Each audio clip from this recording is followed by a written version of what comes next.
Hi, folks. Nick Tuckert here with the Historical Fencing Guild. We've got a slight bit of technical difficulty I have to deal with, but we're going to fix that in just a moment. Maybe. Immediately booted me off Kick. Okay, won't do that. Fine. We'll switch the business with Kick later, and we will deal with that as we can. Hi, Nick Tuckert, Historical Fencing Guild. My internet tower has gone down, and the main tower has gone down, and there's nothing I can do about it right now, which is really quite maddening, but we're going to make it work. Today, I had planned to bring up a bunch of documents on the best books and things to get for Christmas for your sword fighting friend, colleague, your spouse, whatever.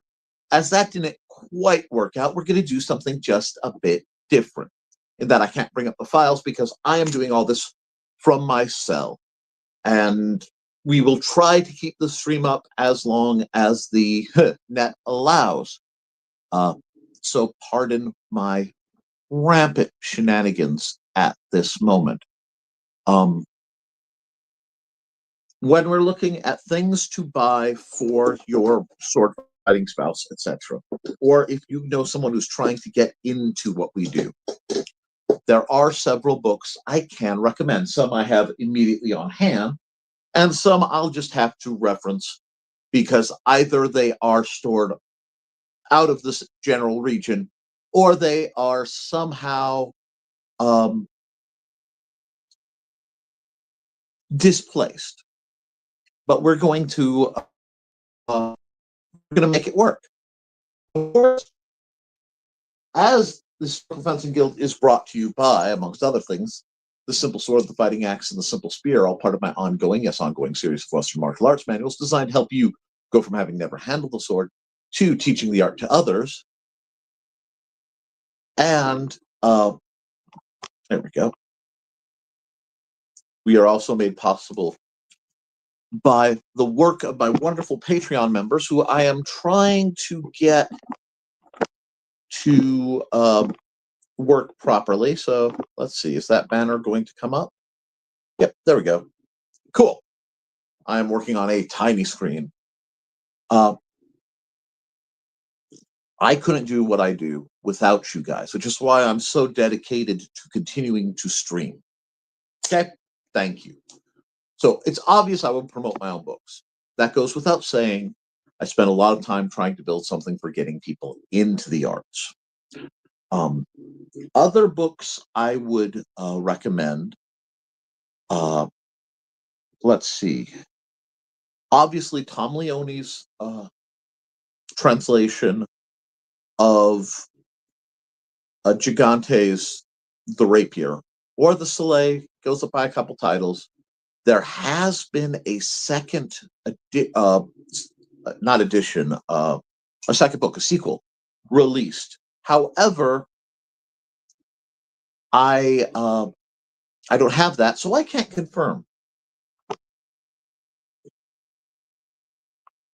That being said, that is my favorite book, all across the board. It's the most practical approach, especially to rapier. If you are looking to be more concussive, Joachim Meyer's fencing manuals are wonderful material. If you could find the translations, a lot of people like Meyer, especially if you're using greatsword or if you are using Dussac. He goes at length into Dussac. Beyond those two, we have several more modern ones that bring things. Obviously, read Fiore if you can. Now, you should be able to find and download all these with a quick Google search, although you can certainly pay for well-made print translations. Another name to know is George Silver. His Paradoxes of Defense are a required reading, especially if you are of the hang-up that rapier boys are a little bit too wibbly wobbly and not nearly enough of quality for the content that they're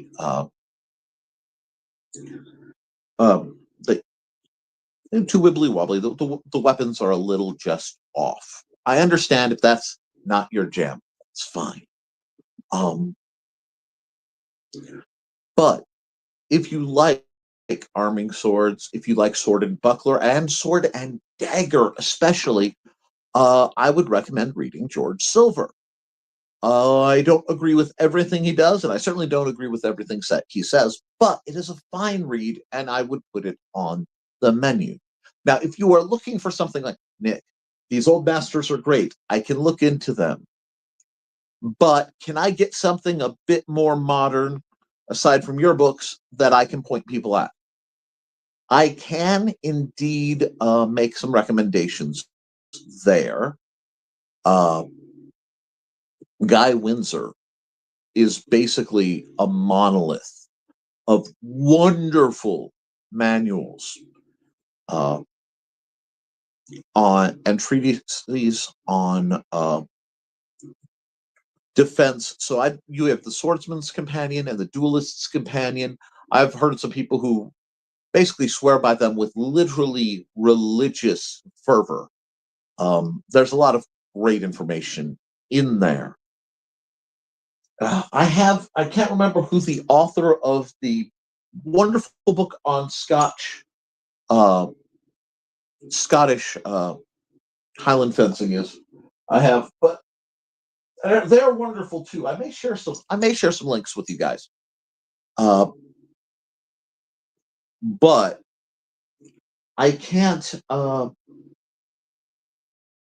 I said, most of my books got moved while I was setting up to clean this big mess that I made. So it's in the works.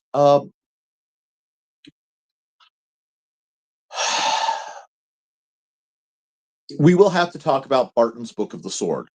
There is some interesting stuff in Barton's, but the problem with Barton is he is the epitome of the person who doesn't know the phrase, I don't know. So if he's asked the question that he doesn't know, he makes it up. And if he has a story he's telling and he thinks it could be more flavorful, he had no problem exaggerating. So Francis Barton's not Francis. Is Francis's middle name? My brain is scrambled. His work is more than a little suspect.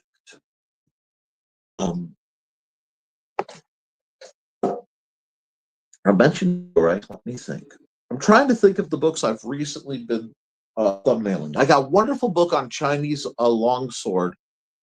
Yes, Scottish fencing. Hi, Dave. It has several really great ones, and McBain. I believe McBain is in there. McBain's a bit of a dude, bro. But it's funny. A lot of times I just read and then I internalize whatever's going to work with me, disregard the rest, and forget their names. But it's very interesting to look into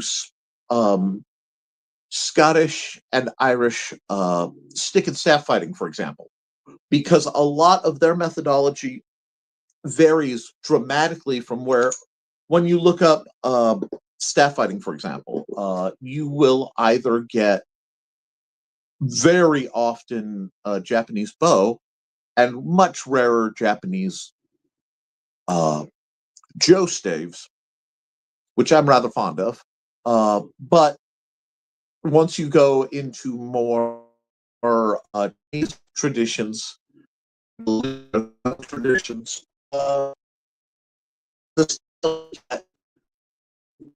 elaborate, and if you have the athleticism to pursue them to their peak, they are wonderful.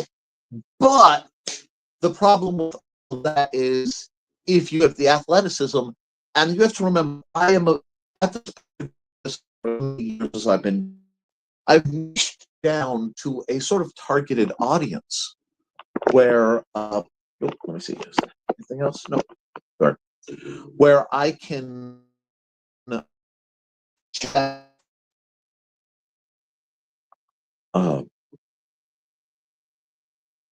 what will work for them. Some of the more dramatic I tend to avoid because they aren't maintainable. It's I'm not looking for the peak styles of incredible athleticism that one can find. They are out there. I look at things I can work with that I can then tinker to and adapt to fit my usual clientele, the kind of people I work with. Vast majority of them are smaller people. The vast majority of them are women. The vast majority of them have type of physical limiting. So I tend to completely bypass. It's like Agrippa has his place, don't get me wrong. But any of the styles that when I look at them, they were clearly built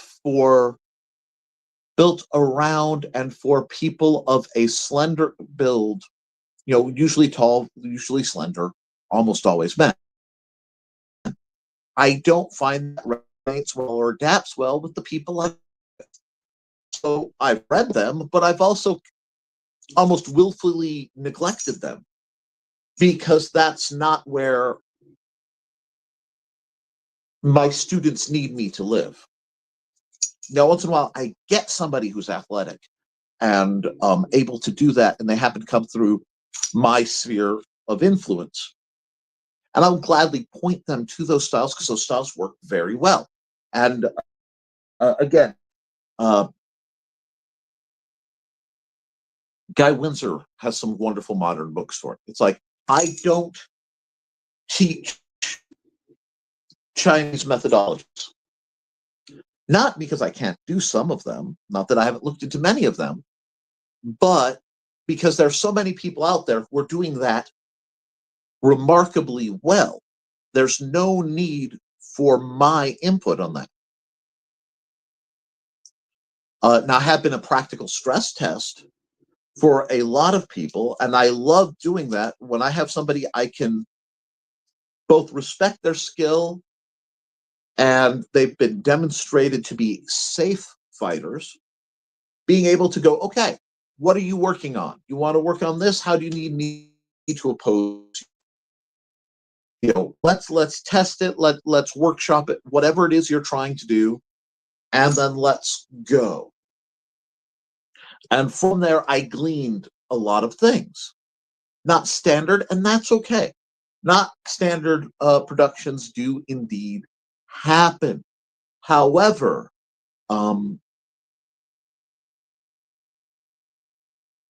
the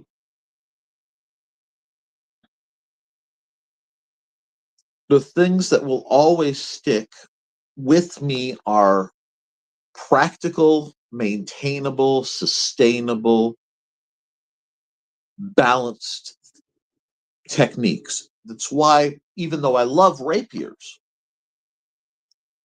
I'm almost more team broadsword, and very few people would realize that till they see me, fight and spar. And I will almost always shoot if you're going to train practically with a sword, which is a farcical thing to say, but it's wisest to go the 36 and down, and you want to stick around lengths like 24-inch or 28, 22, somewhere in this odd spread, because those are the largest of applicable items that you could acquire that you could use skills with if you aren't carrying, slung from your hip, a specific weapon style. Now, I realize something. I'm going to grab. Okay. Nope. There it is. Well, I don't know if this is long enough. Let's see.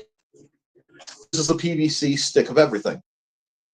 I talk about swords a lot, and oftentimes we're talking about the length of swords and what's balanced for you and things like that. Well, we need to talk about the difference in what makes the difference between a sword and a knife, or where the lines are to me.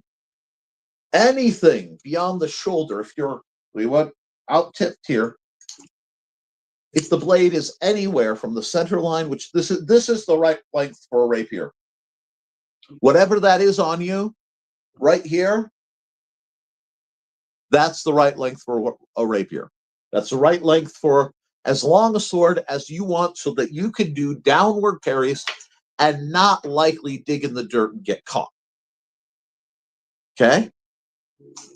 You also have to be able to draw it comfortably.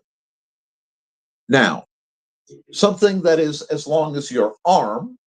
So if we go here and I take the same thing, and the weapon, the blade is as long as your arm, that is going to be within the realm of a sword to short sword. Now we get into this really interesting period, space. And again, I'm trying to get lined up. But if you are measuring blade length, mind you, from your extended fingers, and you hit somewhere right around here is where you get into the realm of a short sword. So if you draw it and it sticks out past your elbow, so if you're holding it in a reverse grip, sticks out past your elbow, you're still within the sword range. As soon as it gets with elbow or within, to me, of the beginning of a knife. The difference between a knife and a dagger is not length. The difference between a dagger, by my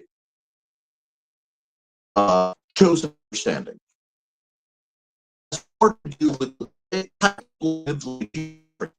whereas a knife is usually a single-edged implement. It may have a short false edge at the end, but if it is shorter than your elbow to wrist blade, right, and has either a flat spine or it has only a little bit of tip sharpening at the end, I would call that a knife.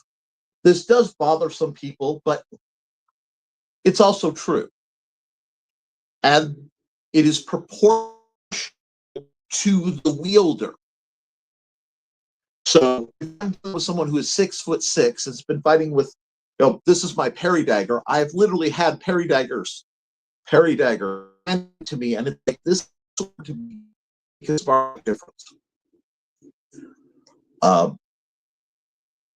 And I know I'm way off, but people have been asking, and I want to clarify. Well, what makes it a dagger? For a dagger to be a dagger, by my definition and understanding, it is a double-edged, usually, actually, I'd almost say always, point, spear point or very narrow pointed tip. Okay, a dagger should realistically be, again, that funny length of your forearm to you get a mix, you get a sort of neutral zone, if you will, that if you extend your arm, the tip of the blade goes, middle of your bicep. This is where you can really get in that, is it a dagger, is it a short sword, and then you have to look at how you're wielding it. For me, I tend to prefer training with shorter weapons. Not extreme short weapons, because knives are fit. Once you start getting into undeniable knife range, which we'll say is about half your forearm to your, so you're looking, for me, it would be about 5 inches.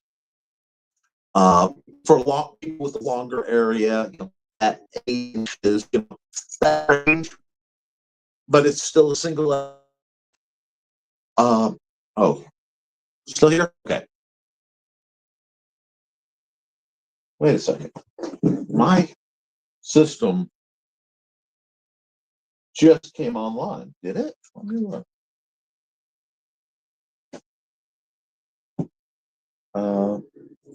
Let's see. Did we just spontaneously get? No, we didn't. It's just remembering the old data. Okay. We'll just save that because that's a work page. Sorry about that, guys.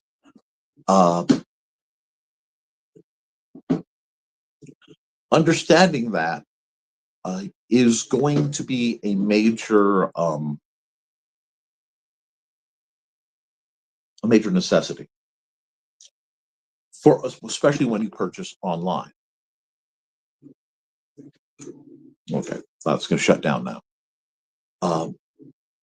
So we really need to look at what works. Let me see if I have okay. This is an actual knife. I am a professional. I've been handling knives many, many times, and this gives you exactly what I'm talking about. If you look at where the tip is, if you take from the blade to the tip, you will find that this is almost exactly, it's a little short, it's almost exactly the distance, half the distance from my wrist to my elbow, putting it in prime knife range for me. This is an Ontario Mini K-Bar. I wore it for many, many years, and it has saved my life on occasion and sharpened many pencils. But it has some flaws in that it is a very round hilt, and it's quite heavy. It's also bothersomely noticeable. People catch it, they see it, and they make comments about it. And that's not what I like in my equipment. Whenever possible, I want to be as relatively gray man / harmless as possible, because I don't want to intimidate people with my tools. Now, I very much consider that knife a tool more than a weapon, even though it has been used as one, because it's seen far more use whittling and sharpening pencils and carving notches in bushcraft projects, 20 years ago. But it works for me for the same reason that the boy's axe fits me better than the full-length axe. It just works very well. Now, please ignore the gong that is being played with in the other room.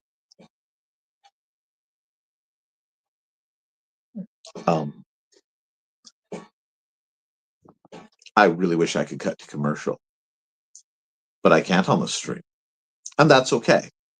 I will be cutting this one short because I'm watching my internet. Oh, okay, I see what's going on. Apparently, if I bump the table at all, it vibrates where my phone holder was, enough to turn on the computer. This is going to be one of those rather memorable streams, and I am sorry for that, folks. But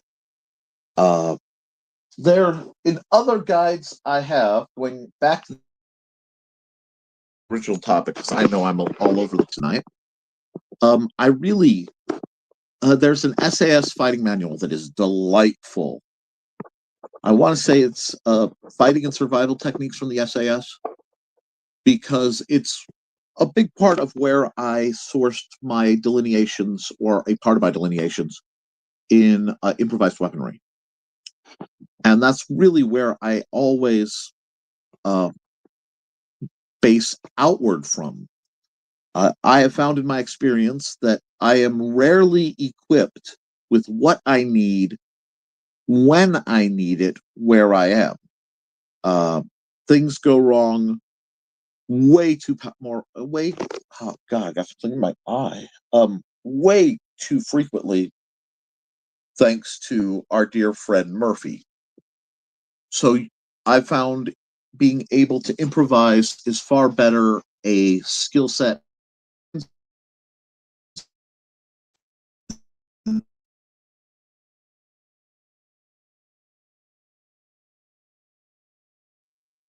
or and that is, I am sorry, I tried to do a stream, but if it's going to black out, I will not be able to do anything. Turn it off, and I don't want to be our Black Air stream.